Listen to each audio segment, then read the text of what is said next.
Pessoal, tudo bem? Ó, recebi aqui o meu helicóptero, mini helicóptero, tá? Depois eu deixo o link para vocês. Bastante resistente. Ah, aqui ele tem um conectorzinho, né? USB, conectorzinho celular comum, né? E aqui bem pequenininho tem um botãozinho liga e desliga, tá bom? O controle dele é um controle simples. Ó, vem com duas pilhinhas. Você tem que comprar duas pilhinhas palito.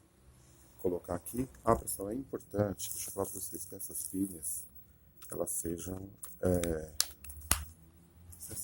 importante que essas pilhas elas sejam novas, tá?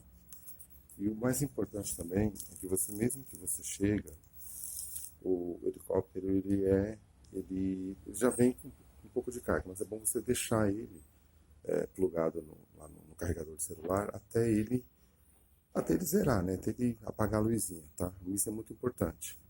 Porque eu vi pessoas postando que o controle não funciona. Não é que o controle funciona, ou a bateria está fraca, a pilha está fraca, ou então ele não está carregado direito, tá?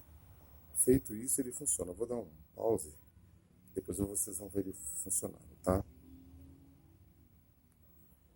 Ó, como eu tô com a mão, tá um botãozinho bem pequenininho aqui, ó. Bem pequenininho aqui, ó, tá? Eu vou, ó, bem aqui, ó. Eu vou ligar, aí ele vai acender uma luzinha. Essa luzinha vai acender, tá bom? Ó.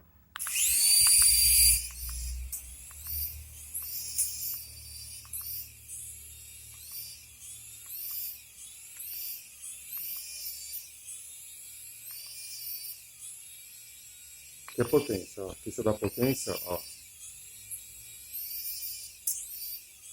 Ó.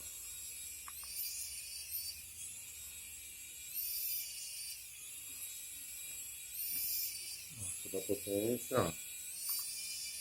Bem interessante.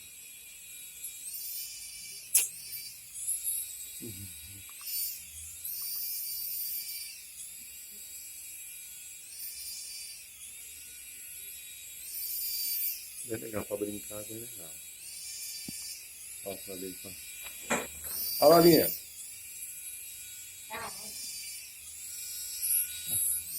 Ó,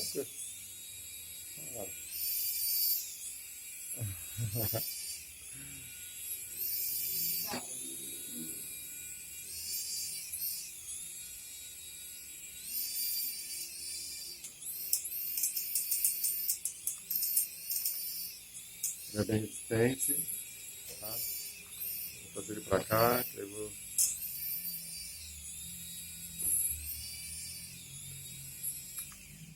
Beleza?